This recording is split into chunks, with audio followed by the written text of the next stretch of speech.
pues vamos a comenzar con esta segunda sesión del curso en línea dedicado a la Sagrada Familia. Por cuestiones técnicas, dificultades técnicas, pues tuve que grabar hoy este episodio, entonces bueno, les pido una disculpa por el contratiempo. Hoy toca hablar del capítulo cuarto, ¿no? Que entiendo que en su mayor parte está redactado por Marx, aunque también creo que los dos primeros parágrafos los redactó Engels, ¿no? El capítulo es una crítica a varios artículos de Edgar Bauer, el hermano de Bruno, publicados en la Allgemeine Literaturzeitung. Y bueno, como siempre me presento, yo soy Yankel Peralta, esto es para Helio, un podcast de teoría crítica y crítica de la economía política. Muchas gracias por acompañarnos en esta sesión. Y bueno, les mando un saludo a mi compañero Pablo, que hoy no me acompaña, pero bueno, ya nos veremos la siguiente sesión. Bueno, como pudieron notar, puede sentirse en este capítulo un cambio en el tono y en la densidad teórica del texto, ¿no? Como queda de relieve, sobre todo en el parágrafo dedicado a la defensa de Proudhon, ¿no? La crítica deja de servirse exclusivamente, la crítica de Marx y de Engels, ¿no? Deja de servirse exclusivamente de la diatriba y pasa a ser fundamentalmente teórica, aunque este giro también es visible, creo yo, desde el tercer parágrafo. Pero avancemos poco a poco. El capítulo, el cuarto, se titula La crítica crítica como el sosiego del conocimiento, o la crítica crítica en la forma, o como el señor Edgar. La crítica crítica es, ya sabemos, ¿no?, la postura que presumiblemente adopta la gente de Bruno Bauer, ¿no? Pero el sosiego del conocimiento hace referencia a cierta actitud de desapego y desinterés demandada por Edgar, ¿no? Para el quehacer teórico, y es algo que Edgar le reprocha presumiblemente a Proudhon, ¿no? Como un sosiego que Proudhon no habría alcanzado. Edgar fue el hermano menor de Bruno y fue amigo cercano de Engels, ¿no? A tal grado eran amigos que entre ambos escribieron un poema satírico sobre los libres de Berlín que publicaron anónimamente. Por aquí tengo el poema, si quieren se los leo muy brevemente. Dice, bueno, escriben aparentemente en conjunto Bruno y Engels, ¿no? Cito, dice, ¿quién es? Es un retrato, perdón. Este poema es un retrato de Edgar Bauer, ¿no? Dice el retrato, dice, ¿quién es ese musculoso como un cervecero, furioso junto a Engels? Eso es la sed de sangre personificada. Ese es Edgar Bauer. Su rostro moreno está enmarcado por una barba incipiente. Es joven en años, viejo en astucia. Por fuera viste elegantemente de azul, por dentro es negro y peludo. Por fuera es un hombre a la moda, por dentro un sans-culottes. Oh, mira la maravilla, mira, pisotea su propia sombra. Su sombra malvada, a quien apodan Ratsch. Entiendo que Radge era un seudónimo con el que luego firmaba sus artículos. Bueno, este es el retrato que hace Edgar y puede apreciarse, ¿no?, que tiene una muy alta opinión de sí mismo. Y la verdad no tengo ni idea de por qué Engels tendría a bien ayudarle a redactar una cosa así, pero bueno. A diferencia de Bruno, ¿no?, Edgar sí que simpatizaba con ideas socialistas y comunistas, pero su filosofía de la acción era más afín al individualismo anarquista, ¿no?, antes que o en contraposición a la política organizada de las masas, ¿no? A esta postura se debe que Edgar lleve a cabo una justificación teórica del terrorismo en otros escritos, ¿no?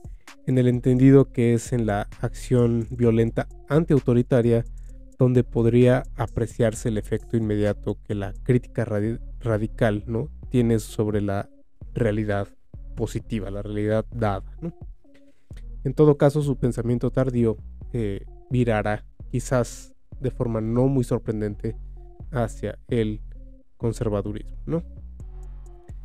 Volviendo al texto, el primer parágrafo se refiere a una reseña del libro de Flora Tristán, ¿no?, La Unión Obrera, y es una reseña que está atribuida a Edgar Bauer.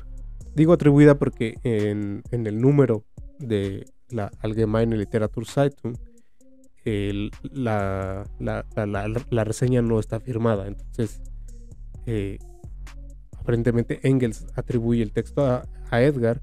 No sé por qué razones o cuáles son los fundamentos para hacer esa atribución, pero bueno, ahí está. El libro de Tristán abre con un epígrafe de Adolf Boyer, ¿no?,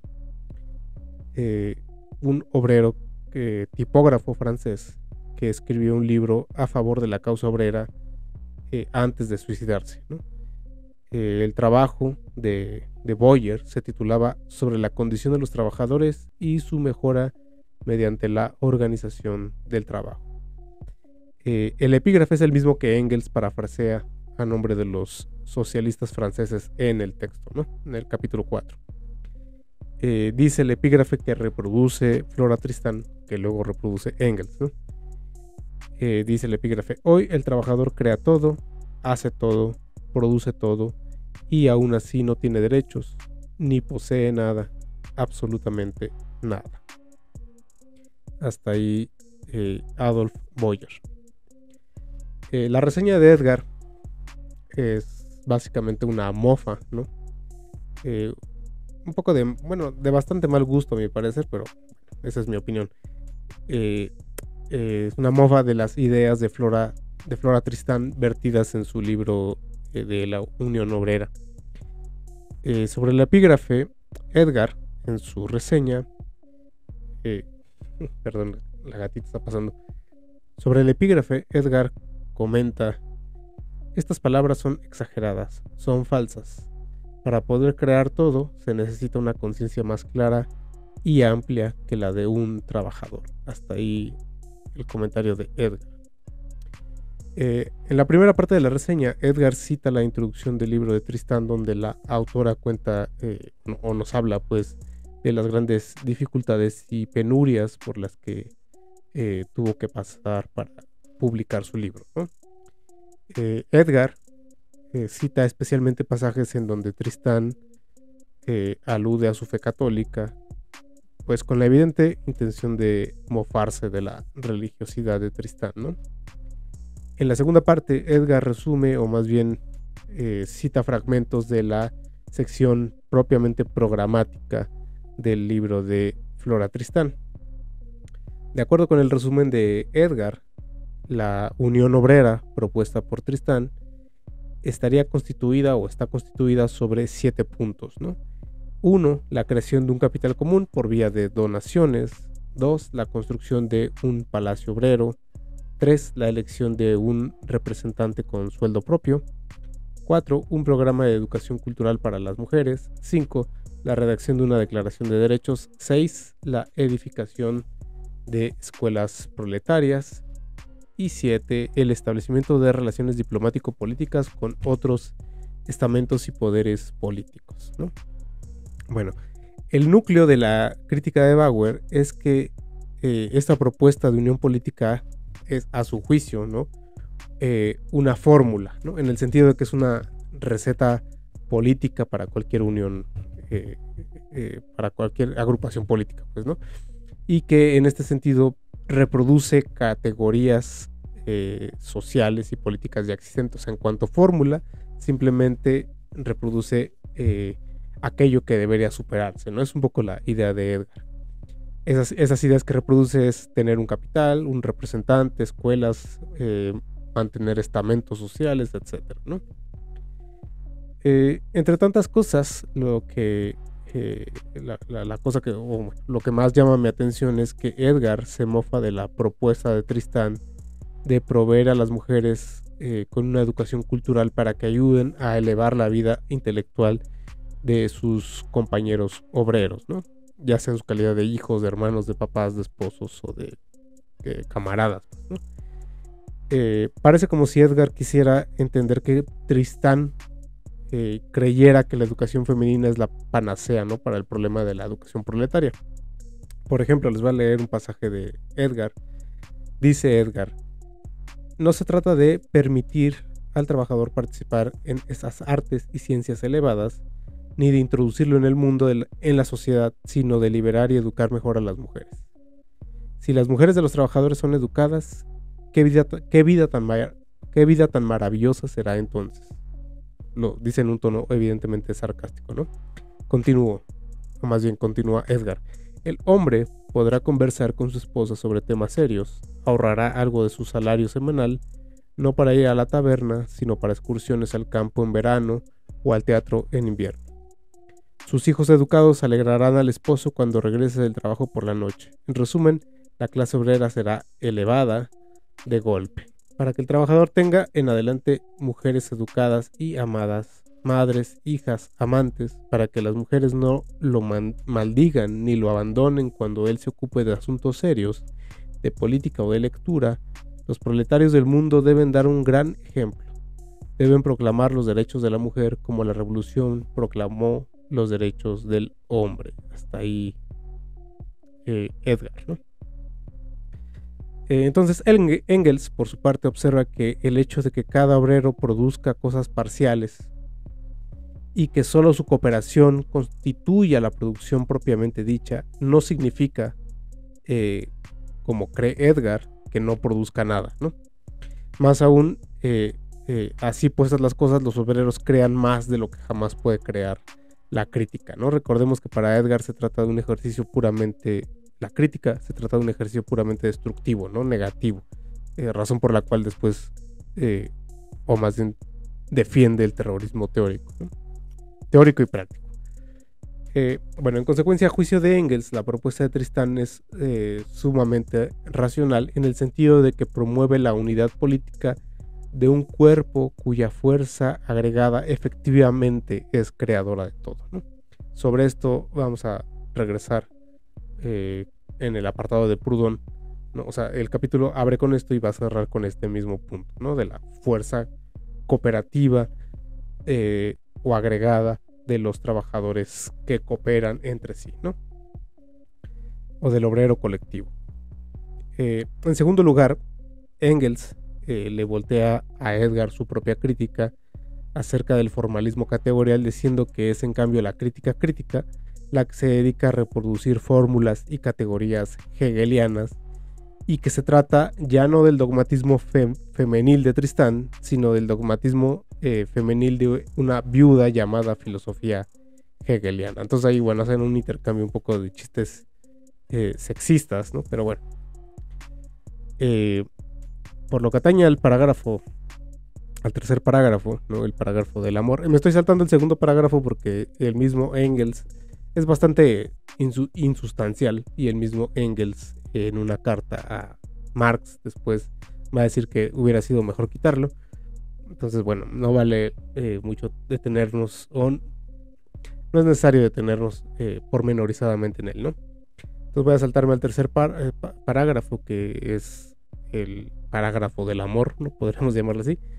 Se refiere a otro artículo atribuido a Edgar, que igual en la versión impresa de la revista no está firmado, en el que se critican las novelas de Henriette von Paslow, ¿no?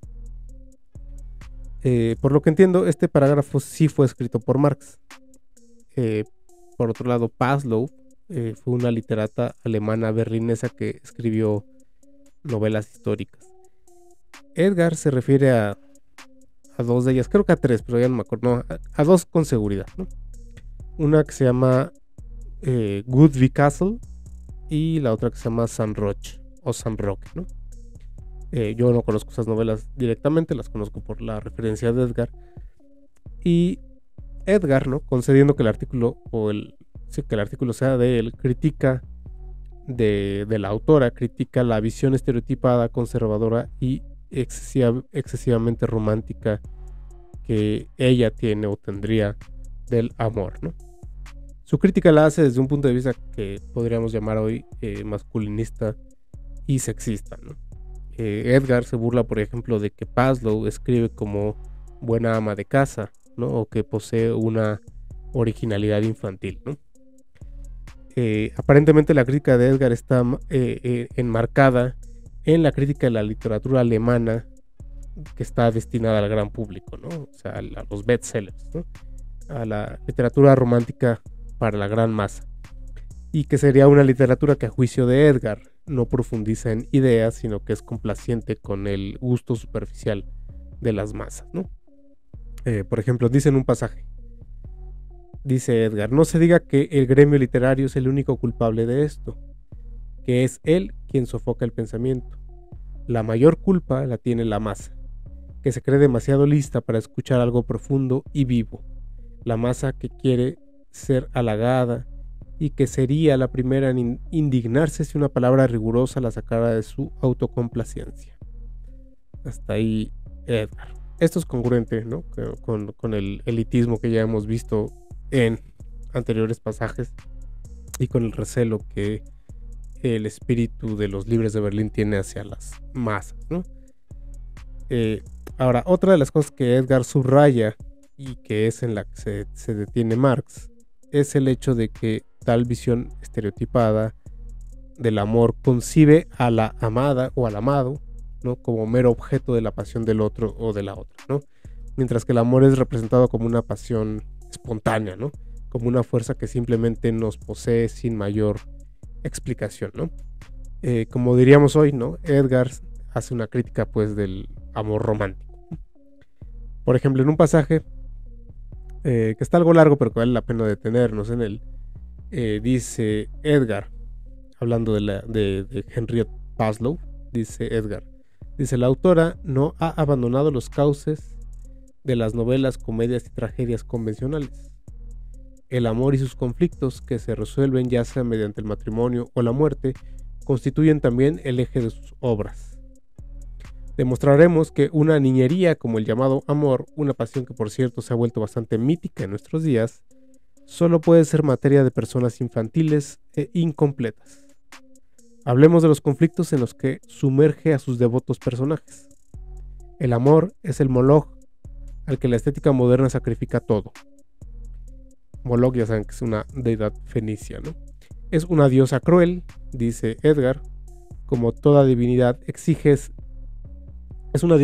es una diosa cruel que, como toda divinidad, exige al ser humano entero y no se da por satisfecha hasta que no solo se le ha arrancado el alma, sino también su ser físico. Su culto es el sufrimiento, y la cumbre de este culto es el autosacrificio, el suicidio. Para ella, para la autora, el mundo es un valle de lágrimas, lleno de violencia y maquinaciones. Su sacerdote debe vencer al mundo y a menudo acierta cuando decide abandonarlo para retirarse al desierto, ya sea con su amado objeto o al menos con el recuerdo de él. Una cabaña, un trozo de pan que el amante comparte con el ser amado, le sustituye a toda la sociedad humana. Es más, no ama plenamente si no es capaz de sacrificar la sociedad por su objeto. Objeto es el término adecuado, pues el amado solo importa al amante como ese objeto externo de su afecto sentimental, como objeto en el que quiere ver satisfecho su sentimiento egoísta. A este Moloch, pues, se sacrifica también en las novelas de la autora de Goodby Castle. Las novelas de amor tienen que arreglárselas con infortunios externos. Deben ver su principal tarea en la descripción de sucesos aventureros y heridas misteriosas que separan y unen a los amantes, porque el amor, como pasión abstracta que viene no se sabe de dónde y se va no se sabe a dónde, es incapaz de suscitar el interés de un desarrollo interior. Hasta ahí Edgar. Y esta es la parte que después va a citar Marx, ¿no? Y bueno, el artículo continúa desarrollando críticas sobre el estilo aburguesado y pseudo aristocrático de la autora, y sobre observaciones en torno a su falsa religiosidad, etc. En todo caso, se trata de cuestiones sobre las que Marx no habla y que por lo tanto voy a omitir, ¿no? Ahora, Marx critica en primer lugar una supuesta hipóstasis del concepto de amor por parte de Edgar, ¿no? De acuerdo con Marx, en segundo lugar, Edgar convierte una pasión humana en una deidad y al sujeto humano en un mero objeto de esa deidad, en el entendido que para la crítica crítica, según Marx, la realidad objetiva sería la negación del sujeto, ¿no? O sea, para Marx, la crítica crítica tiene una concepción intelectualista de lo que hace al ser humano, ¿no? Entonces, contra esta idea, o idealista, podría decirse en cuanto a caricatura del idealismo, ¿no? Contra esta idea, Marx sostiene que el ser humano existe en el elemento de la objetividad, único en el cual puede decirse, o por el cual puede decirse que el ser humano es real, ¿no? Según Marx, la crítica crítica sostendría que el amor convierte al ser humano no solo en objeto, sino en un objeto determinado, es decir, espacio-temporalmente determinado. Y aquí es donde Marx hace referencia al capítulo de la certeza sensible de la fenomenología del espíritu, un poco para establecer un paralelo, ¿no?, entre Hegel y la posición que presumiblemente tendría Edgar. En cuarto lugar, Marx sostiene que para la crítica crítica, la motivación egoísta del amor puede verse en el hecho de que se trata de un sentimiento que busca a la esencia humana en la relación con otros seres humanos, ¿no? Por supuesto, Marx quiere realmente decir que se trata de un sentimiento que pone de manifiesto la esencia humana como una realidad objetiva y social antes que tratarse de un sentimiento egoísta, ¿no? Entonces, burlonamente dice que para la crítica crítica, liberarse del egoísmo significa encerrarse en el solipsismo, ¿no? Finalmente, Marx critica que para Edgar el amor sea una pasión abstracta. Marx interpreta esto como queriendo decir que es abstracta porque no tiene un origen ni un destino conceptual y por lo tanto no se le puede determinar a priori, ¿no? O sea, otra vez lo está acusando de intelectualismo idealista, ¿no?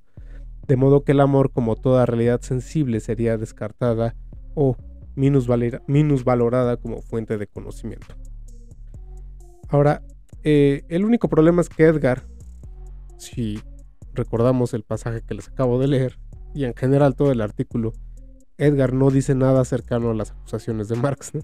Para mí, al menos, ¿no?, es claro que el objeto de la crítica de Edgar no es el amor como pasión, sino la representación estética del amor por parte de Henriette Paslow, ¿no? Por lo tanto, es falso que Marx diga que Edgar habla del amor con ocasión de las novelas de Paslow, así dice Marx en el texto. Al contrario, Edgar habla del amor en las novelas de Paslow, o sea, no lo toma como pretexto para hablar del amor, sino que habla del amor tal y como está representado en esas novelas, ¿no? Y justamente lo que critica Edgar es que Paslow representa el amor como una pasión que se apodera de los seres humanos y que vuelva a esa pasión un moloch. Es decir, Edgar no lo concibe así, está diciendo que es la autora la que lo concibe así. Entonces es en ese sentido que para Edgar se trata de una pasión abstracta, en el sentido de que no parece que provenga desde el ser humano y se dirige al ser humano, sino que es una pasión que existe como una fuerza natural, por decirlo así, ¿no?, como fuera del ser humano. A eso se refiere Edgar con que es abstracta. No se sabe de dónde viene y no se sabe a dónde va, pues así es como si se tratara de una entidad que simplemente exterior, que simplemente nos posee, ¿no? Entonces, esta idea de abstracción no tiene nada que ver con la pretensión de conocer a priori, ¿no?, o una pretensión intelectualista como la que le acusa Marx. Una pretensión intelectualista que además yo no sé de dónde saca Marx, que es una pretensión, según Marx, hegeliana, ¿no? Pero bueno, eso es otro, o sea, si leemos a Hegel con cuidado, Hegel incluso está en contra del apriorismo, pero bueno, eso es historia, ¿no?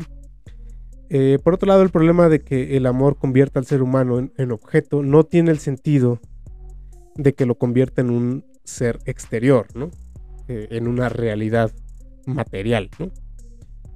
Por el contexto, pues tal y como podemos leer en el texto de Edgar, Edgar se refiere a que en las novelas de Pavlov el amor, es decir, el amor, pero este amor literario, pues no la pasión real del amor, se queja de que en las novelas de Pavlov el amor convierta al ser humano en una cosa sin voluntad, pues, ¿no?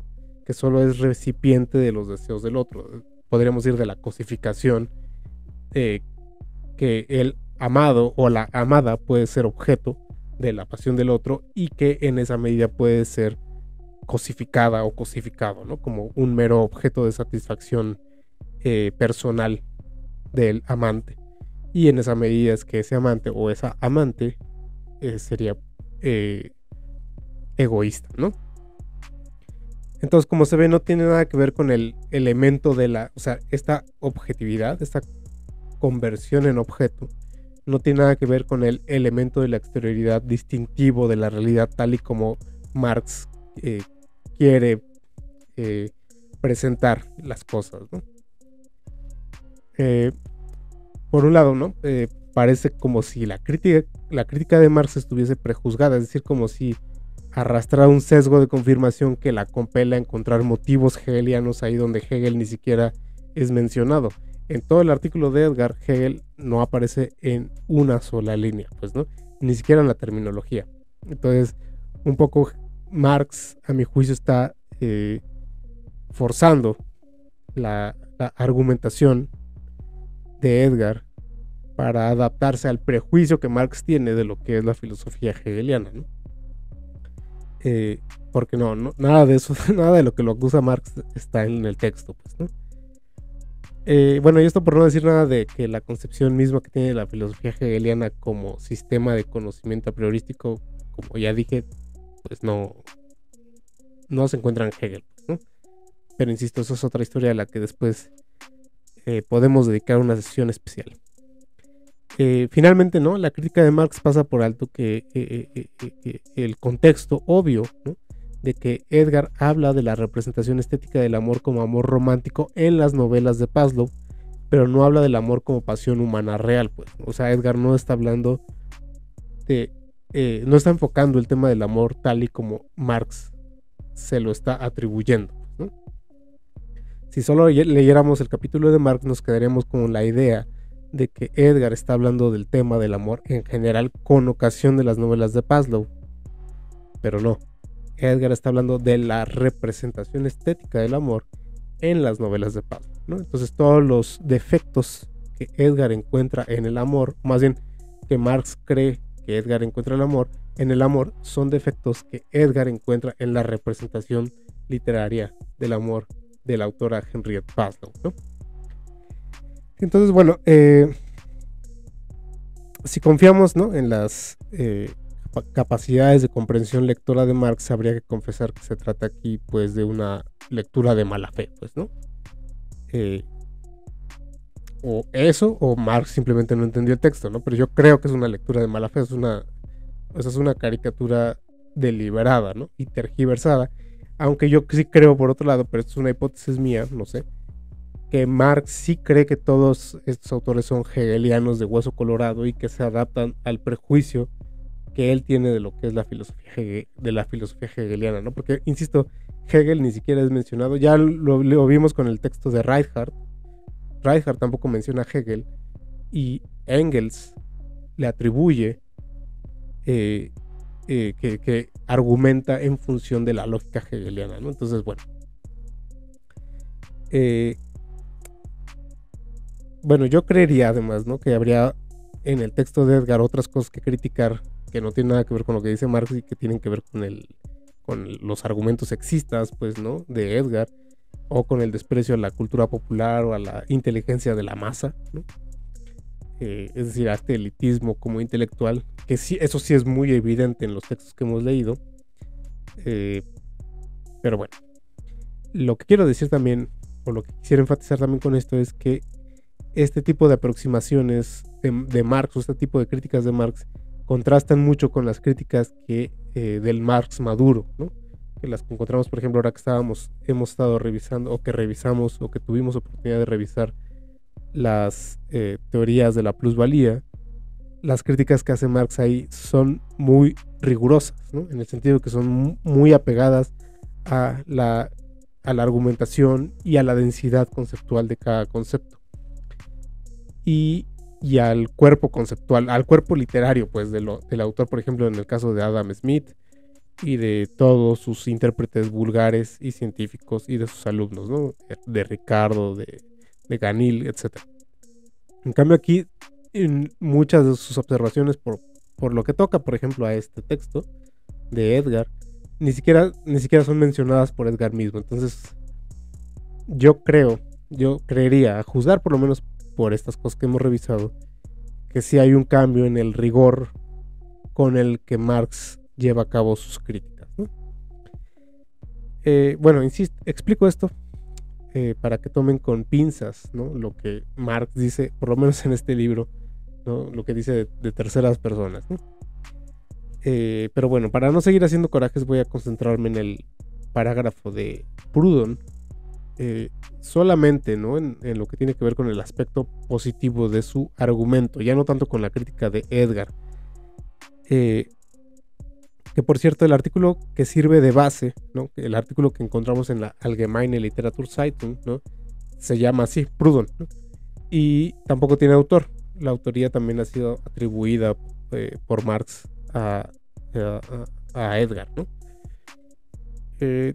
No sé por qué Marx le atribuye la autoría a él, no sé, o sea, supongo que tiene razones que yo desconozco para saber que él era el autor. Pero bueno, solo lo digo como advertencia, es una atribución, el artículo no está firmado, ¿no? Bueno, como pudieron apreciar, ¿no? Marx todo el rato hace un contraste entre el Proudhon, o la versión de Proudhon que nos ofrece la traducción de Edgar, y el Proudhon real, ¿no? Que es el que Marx traduce directamente del francés, ¿no? El Proudhon que traduce Edgar es el que irónicamente Marx llama el Proudhon crítico, ¿no? Y el Proudhon real es el que también, con ironía, Marx llama el Proudhon masivo, ¿no? Entonces, bueno, un poco lo que quiere criticar Marx es que la representación que Edgar hace de Proudhon con su mala traducción lo hace ver como si Proudhon hiciera como inferencias conceptuales o bien intrascendentes, obvias, ¿no? O de sentido común, o bien demasiado intelectualistas, ¿no? Un poco con la intención de Edgar de caricaturizar a Proudhon, ¿no? Los pasajes son pues del libro, del famoso libro de ¿Qué es la propiedad? Si no lo recuerdan, es un libro donde Proudhon quiere establecer o quiere explicar históricamente el paso de la posesión a la propiedad privada, ¿no? Y cómo el derecho por el cual se establece la posesión entra después en contradicción con el derecho por el cual se establece la propiedad privada. Estoy parafraseando, estoy un poco explicando de memoria, entonces si hay algún error categorial, suplico la indulgencia, ¿no? De quien me escuche. Pero bueno, eso es un poco la idea. Entonces la diferencia es que la posesión se refiere a todos aquellos medios con los que se pueden trabajar y obtener riqueza para el consumo de las familias, de cada individuo, etcétera, ¿no? En cambio, la propiedad se refiere al uso de esos medios, de los medios de producción, por ejemplo, para efectos de explotar el trabajo de otras personas, ¿no? Y de enriquecerse a costillas del trabajo de otras personas. Entonces, un poco lo que quiere establecer Proudhon, si no recuerdo mal, pues, ¿no? Es la idea de que por un lado la propiedad evoluciona desde la posesión, pero que al evolucionar así también contradice su presupuesto jurídico, que es la posesión, ¿no? En el sentido de que, para decirlo de otra forma, la propiedad privada excluye a otros individuos de la posesión y del usufructo del que podrían gozar mediante su trabajo, ¿no? Un poco esa es la idea, ¿no? Entonces, bueno, Marx quiere aquí, más allá de que después se va a pelear con Proudhon en Miseria de la filosofía, aquí Marx quiere defender a Proudhon y en general al socialismo francés de las acusaciones que le hace la crítica intelectualista alemana, ¿no? o antisocialista. En general, una de las cosas que a mí me llama la atención teóricamente, o que creo que es muy interesante de Marx, ¿no?, es el hecho de que él dice que Proudhon lleva a cabo una crítica de la economía política desde el punto de vista de la economía política misma, ¿no? Creo que deja claro, por lo menos en estos pasajes, Marx, que su punto de vista feuerbachiano, ¿no? En el sentido de que hay un pasaje donde dice que Proudhon critica la propiedad desde el concepto de posesión, pero que de todas formas la objetividad humana queda definida por los términos de la posesión de cosas, pues, ¿no?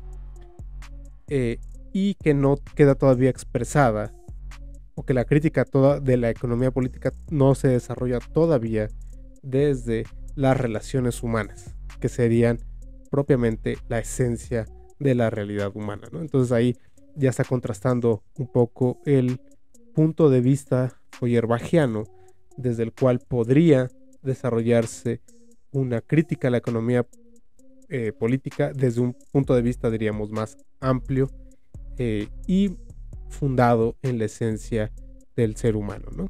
Entonces, a este respecto, hay una parte donde Marx dice, en relación con eso que acabo de decir, les dice: la primera crítica de toda ciencia está necesariamente encuadrada en los principios de la ciencia que impugna. Entonces, por lo que sugiere, Marx mismo quiere dar un paso más allá de Proudhon, ¿no?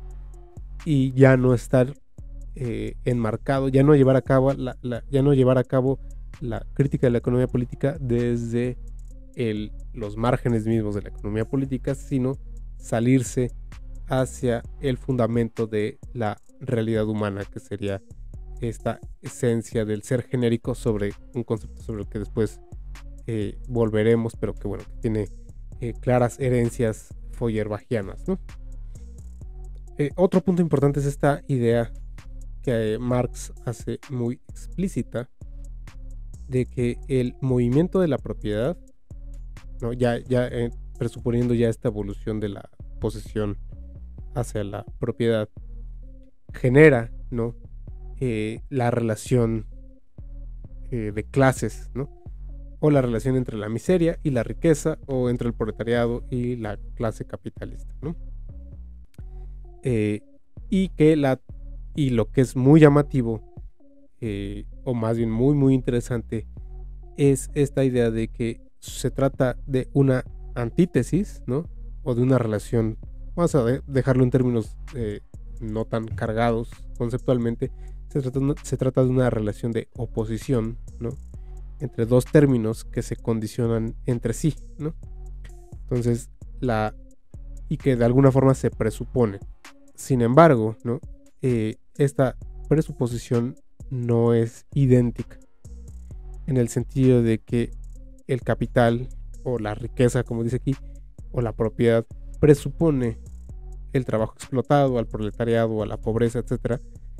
Pero lo presupone y antagoniza con esa antítesis, pues, ¿no? Pero sin embargo, la clase capitalista no tiene interés de superar ese antagonismo, o de cancelarlo, o de anularlo. Tiene interés más bien en sobrellevarlo, o de vencer en cada episodio de antagonismo que tiene con la clase proletaria. Pero dado que el capital subsiste por ese antagonismo, no habría ningún interés de la clase capitalista en superar esa relación, ¿no? Esa oposición. En cambio, y este es el contraste que me interesa, dice Marx, el proletariado sí tiene en cambio el interés, ¿no? O sea, si el proletariado tiene interés en superar su miseria, superar la pauperización de su trabajo, bueno, y de su propia riqueza, bueno, más bien superar sus propias condiciones de pauperismo, pues, ¿no?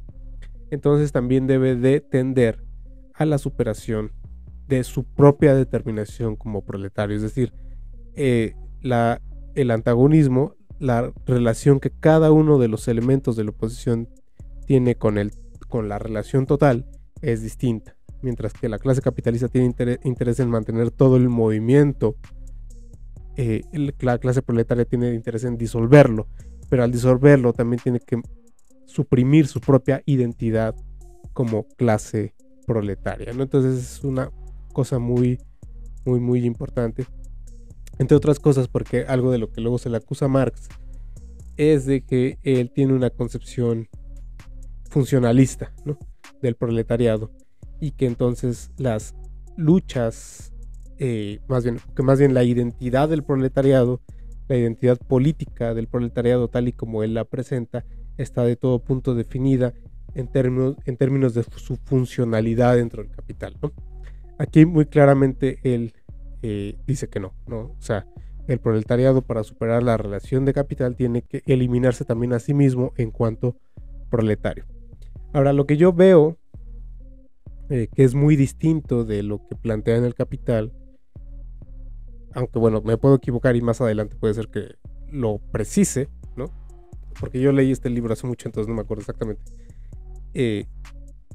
Lo que yo veo que es distinto es que aquí el interés que la clase proletaria tiene por la superación se sigue de la experiencia de la miseria absoluta o del pauperismo, pues, ¿no?, que experimenta la clase proletaria. En cambio, esa tendencia no es matizada, ¿no? Ese pauperismo es matizado en el capital, ¿no? Y ahí un poco el interés a mi juicio se redefine, ya no tiene que ver tanto con que el proletariado quiera superar la relación de capital por superar su pauperismo, porque incluso el proletariado puede conocer periodos de auge, ¿no?, y de integración a la integración, digamos, a la producción de riqueza del capital, ¿no? De lo que se trata en cambio en el capital es de reducir la parte del tiempo, reducir o suprimir la parte del tiempo de plus trabajo. Y ese interés, que es un poco un interés más económico, por decirlo así, ¿no?, más ¿cómo diríamos? Un interés no necesariamente existencial, vamos a decirlo así, sino un interés más bien de clase, económico. Ese interés es el que es antagónico y esencialmente antagónico respecto de la clase capitalista, porque la clase capitalista vive del tiempo de plus trabajo. Entonces, si el interés esencial de la clase obrera es reducir o eliminar el tiempo de plus trabajo, el antagonismo se define en otros términos, pues, ¿no? Lo que quiero decir con esto es que la motivación, el móvil, ¿no?, para superar la relación capitalista en el capital no es la superación de la miseria, que puede ser hasta cierto punto contingente dependiendo de los ciclos de acumulación, sino el interés es más esencial. Tiene que ver con la reducción del tiempo de plus trabajo, ¿no?, o con la reducción de la tasa de explotación o su eliminación, pues, ¿no? Entonces, bueno, hay que tener ahí eso en mente. No sé si eso lo va a precisar después. Ahora, en relación con la miseria, ¿no?, que es algo que también es importante, aunque yo no estoy tan de acuerdo. Marx dice que Edgar pretende que el capital se supere por medio de la superación de las categorías, ¿no? Y Marx interpreta esto como una crítica otra vez intelectualista y puramente conceptual. Sin embargo, ahí el término categoría habría que recordar siempre que no es lo mismo, digamos, una representación conceptual, ¿no?, que una categoría en términos filosóficos, y mucho menos desde el punto de vista de Hegel, ¿no? Porque para Hegel, bueno, y Aristóteles, para Hegel, siguiendo Aristóteles, la categoría es una determinación tanto del pensamiento como de la realidad, ¿no? Es un modo de ser. Entonces, si atendemos a la carga filosófica que tiene el concepto de categoría, una superación de las categorías, por ejemplo, del modo capitalista de producción, ya por el uso de la palabra categoría, se debería de entender que no estamos hablando de una superación teórica o meramente intelectual o meramente mental de los conceptos con los que entendemos la realidad capitalista, y que por medio de esa superación vamos a superar la realidad capitalista, ¿no? Como si solo a través de la crítica intelectual se cambiara la realidad, que es un poco la caricatura que nos presenta Marx, ¿no? Una crítica categorial, ¿no?, en realidad, tomando como referencia la terminología hegeliana, presupone una actividad que transforme el modo de ser, ¿no? Entonces, bueno, yo creo que ahí hay una imprecisión de Marx en relación con la terminología hegeliana, pero bueno, no me voy a meter otra vez en eso. Hay un punto, las cosas que me parecen muy importantes son eso que les decía del proletariado, y también esta idea de que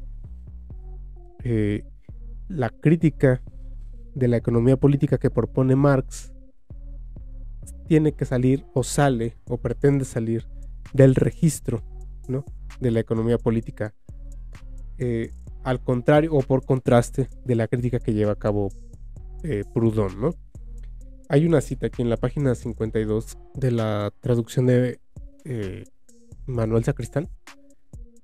Hay una cita que dice: la crítica de la economía política desde el punto de vista de la economía política reconoce todas las determinaciones esenciales de la actividad humana, pero solo en forma enajenada, extrañada, tal como aquí, por ejemplo, transforma la importancia del tiempo para el trabajo humano en su importancia para el salario, para el trabajador asalariado. Se refiere a Proudhon, ¿no? Entonces, aquí podemos darnos un poco idea de que lo que está proponiendo Marx es, si entiendo bien, o si lo estoy entendiendo bien, elaborar una crítica de segundo grado, bueno, no sé de segundo grado, una crítica redoblada, mejor, de la economía política, pero asumiendo un punto de vista más amplio, ¿no?, que ya no esté absorbido por la enajenación o por la forma enajenada del trabajo humano, ¿no?, o de la realidad humana. Entonces entiendo que lo que está proponiendo es una crítica desde el concepto de ser genérico de Feuerbach, ¿no? Ahora, yo no sé si, no sabría decir más bien, no sabría decir si ese es un punto de vista que mantuvo en el Capital. Yo diría que no, ¿no? Porque el Capital, la metodología que propone el Capital, un poco también a la inversa, ¿no?, se vuelve un poco en contra de cualquier representación puramente general, ¿no?, que no tenga una conformación, que no se corresponda categorialmente con una conformación histórica. Entonces, un poco ahí lo que va a desarrollar es un punto de vista que el mismo modo capitalista de producción ha facilitado, que es el punto de vista del capital social. Entonces, la integración social, la socialización de la producción, desde la cual se puede criticar el capital, es un punto de vista que ha facilitado el propio modo capitalista de producción. Entonces, si entiendo bien, el punto de vista feuerbachiano está un poco salido de la determinación histórica, ¿no? Está como un poco por fuera, es general. En cambio, la crítica la crítica de la economía política madura, ¿no? Por decirlo así, es un punto de vista crítico inmanente al propio desarrollo del modo capitalista de producción, pero que apunta a su propia trascendencia, ¿no? Por eso es que en el Capital vuelve a la idea de la dialéctica, ¿no? Que señala o que adopta o que define un punto de vista en función de la tendencia que el modo capitalista de producción tiene a su propio perecer, ¿no? A su propia finitud, a su propia crisis. En fin, yo creería que ese contraste es una de las cosas más relevantes que me deja este pasaje, pues, ¿no? Es ese contraste entre el punto de vista, ya no digamos entre Marx y Proudhon, sino de Marx feuerbachiano con el Marx maduro del Capital, que insisto, en el Capital creo que lo que va a hacer es rechazar cualquier punto de vista general, ¿no? Que simplemente asuma que existe ese punto de vista general sin que haya un correlato en la formación social que hace posible o que le da cierta consistencia a ese punto de vista, ¿no? En fin, eso es una cosa que dejo para que lo pensemos. Nos vemos la próxima sesión. No se olviden darle like y seguir con el curso. Y bueno, yo les agradezco que me escuchen. Mando un saludo a Pablo, que no está. Y bueno, nos vemos el próximo lunes. Bye. Nos vemos con el capítulo 5. Bye.